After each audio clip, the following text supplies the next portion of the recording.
the Asics MetaSpeed Sky Plus. I'm about 50 miles deep into this shoe as I'm preparing it for my race schedule. But there's a lot of questions, a lot of discoveries, and a lot of thoughts I have with this race shoe at this time. So let's talk about them. So before we get into the video, make sure to like the video, subscribe to the channel if you're already subscribed watching content. Thanks so much, love you guys a lot. Make sure you follow me on Instagram and Strava for all sorts of other updates. Without further ado, let's begin. Specs up here for the shoe, and we'll get right into the good stuff at 50 miles deep. Again, this is not a review that would typically, with any other shoe, show anything crazy unless it's the Tempo Next percent. But in this case, this is a shoe with a very specific niche in terms of racing. So we have things that I would like to talk about as we look at them, right? So that's our left foot. This is our right foot. And yeah, I think we'll talk about this first, and then we'll talk about some other things. So immediately, right off the rip, outsole. Couple of thoughts just based on my practice and some things I've already done. Look at this midfoot area of the shoe, right? This area with the foam kind of exposed is starting to take a real beating, which is ironically almost exactly what I need from this shoe, right? So this is what we talked about before, right?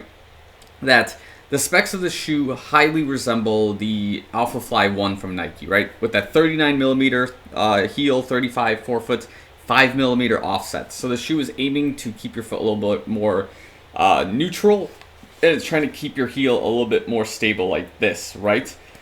But there's a couple of things to consider here. Number one, the shoe structure itself. Look at how it's like arched in the toe box area first and foremost. It expects this almost curve, almost a midfoot definitive strike out of the shoe, or you get almost nothing. Like you can even look at it on this side, right? Look at this stack of FF Turbo foam just running across the shoe. It's centralized here in the midfoot area, sort of missing the toe box a little bit and missing the heel kind of super mid area of the shoe. It really wants you to hit that toe box, well, not toe box, but I would say the exact midfoot to almost like forefoot area of the shoe maximum. Like anything beyond that, and it's just my opinion that at 50 miles deep, you get no return from the shoe, okay? And that's not a jab at the shoe. This is just talking about very specific features of this race shoe that would require, in my opinion, an expert runner to be able to utilize. So before I start going into some rabbit holes, I'll get back to that thought. Let's continue on, right? So again, this midfoot area of the foam is pretty much kind of grazed up, a little bit dirty from treadmill use, outdoor running, just from testing. I also have a little bit of the forefoot burn just up here as I'm like, practicing with those various formats while running. I don't have a lot of anterior side kind of wear and tear on this shoe in particular, just because it's very difficult to do so. But yeah, this midfoot area is taking the brunt of the impact, which is exactly what I'm looking for. The toe area of the shoe, whenever I'm like doing a toe off, or maybe I'm landing there in some instances, it's got a little bit of burn on the rubber, nothing to be concerned about. Again, it's not the main strike zone of the shoe. And the same story is kind of applied here on my left foot, that this midfoot area is getting grazed and kind of beaten up real quick. And then again, the toe box area, just more on the anterior side for my left foot here. As you can see, the rubber is kind of getting its burns and spots there. So now that we got the outsole settled, let's go back. What I should have talked about at the beginning of this video. Why the MetaSpeed Sky Plus and why not the MetaSpeed Sky Paris? Well, the answer is kind of obvious here. The Paris is sold out. Like, everybody bought the Paris from the Asics website and like any other third-party thing I can think of that isn't overpriced, right? The reason with that is because, again, there's a couple of things going on, I think, in the shoe market. Again, this is not a rabbit hole I want to get to in this video, but maybe it's worth discussing briefly. There's things happening in the shoe market that don't have me concerned, but I think are just like cheap plays by some companies. And none of this is verified. This is just kind of my speculation when I put my tinfoil hat on. A lot of the shoes now that like Nike puts out, maybe even Asics, I don't think I want to blame anyone else necessarily because I haven't seen any other products sell out. I think they're reducing the quantity of shoes they put out just to increase the demand. So the shoes will like sell out instantly, and then you can't get your hands on it, but a third-party vendor that's selling the shoe like the Alpha Fly 3, for example, a shoe I wanted to get my hands on, is completely sold out. And it's marked up to like $350, $400 plus because, you know, somebody bought like 10 pairs, got them shipped to their house, and now they're trying to flip them for profit. That's a possibility, and as a result, I think the quantity of shoes available to a consumer like myself end up getting reduced.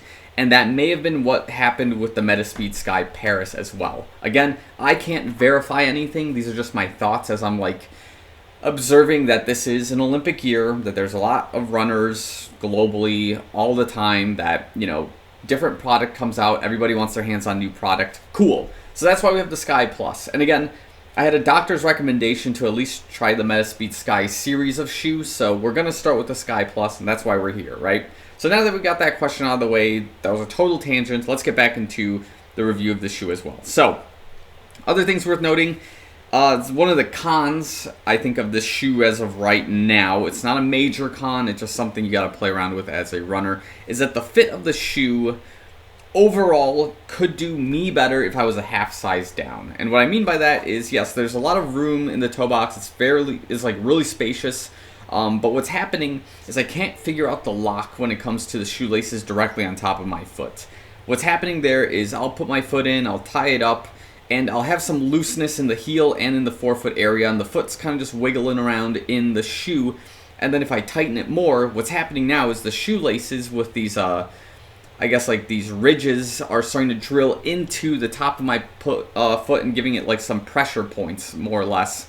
And it becomes not comfortable to run in the shoe for long periods of time. So there's got to be a balance that's got to be found there. And at this point, as somebody who runs in like size 8.5 shoes regularly, it could probably make sense to drop this shoe a half size down just to get the upper fit a little bit better. Now, in terms of bouncing into like the toe box area, it's not a major concern, simply because of the architecture of the shoe and what you're supposed to be doing with it, right? So I'm talking about this midfoot strike rather than like a toe box strike or like a heel strike for that kind of in that instance. So if you're running correctly in the shoe, you shouldn't have a toe box smashing issue, but it's not to say that it couldn't happen, if you catch my drift. Other things worth discussing, I think, let's see, the other piece that I think I was immediately concerned about, maybe not at this time, we'll talk about it maybe in a future review, but yeah, overall I would say 50 miles deep.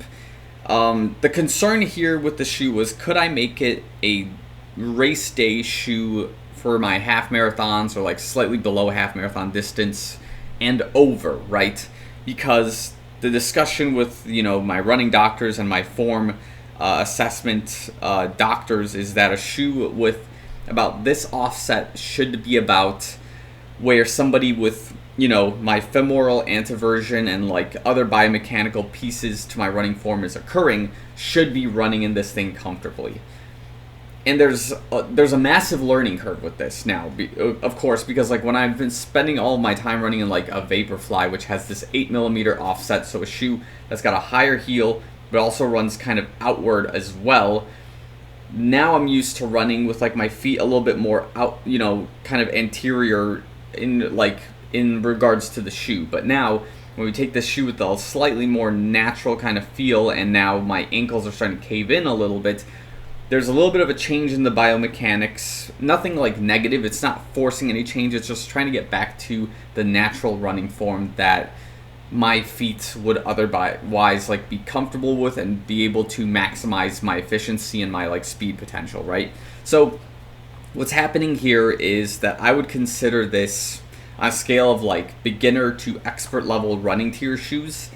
I would consider this like an expert tier racing shoe, simply because if you don't have proper running form, you're going to have a really strange time in this shoe. And that was probably the other thing I wanted to mention, we'll mention it now, is the shoe does run stiff. And the only reason such a shoe would run stiff is if you're not utilizing this maximum like area of foam in the shoe, where it's got this huge stack right there, smack dab in the midfoot area. So if you're not getting the perfect strike every single time in this shoe, you're not going to have the perfect I would say, efficiency, running form, speed that you would otherwise be looking for in a shoe that you would take on a marathon race or a long run, tempo, threshold session, whichever it may be, right?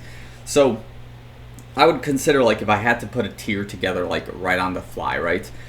Like the Nike Vaporfly series is probably like your beginner tier shoe, right? You can be any runner and you can lace up a Vaporfly and you'll be like, whoa, this shoe's fast, like, I got it, you know, I can run marathons. It's like, it's cool.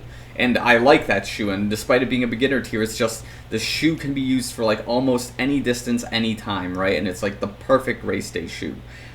Something more intermediate would be more like the first Alpha Fly, I would say, where there's a couple of more moving parts. The shoe does have the exact same like stack height and offset specs as like the MetaSpeed Sky Plus, but you have air pockets, right? You have these air pods in front that now have a little bit more instability, but reward you with speed if you can nail the perfect strike, right?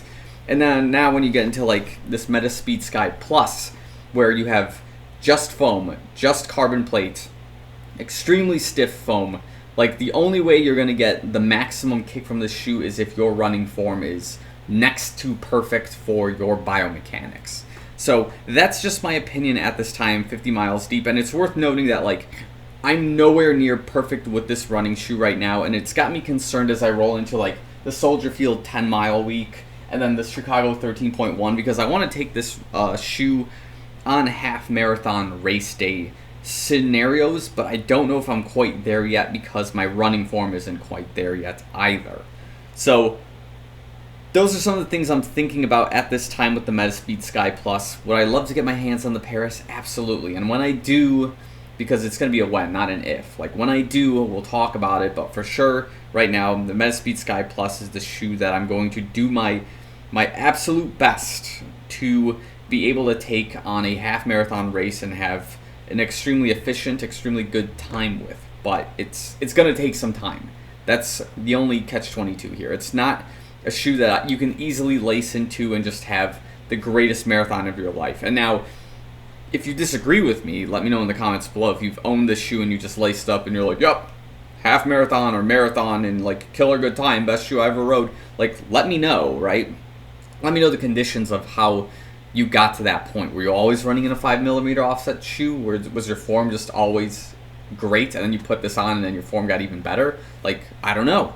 Those are just some of the things I'm thinking about right now as I try to make this shoe work as a race day shoe. So yeah, I will leave the review right here. Again, let me know in the comments below if you agree or disagree with the assessment. But until then, I guess we'll leave it here.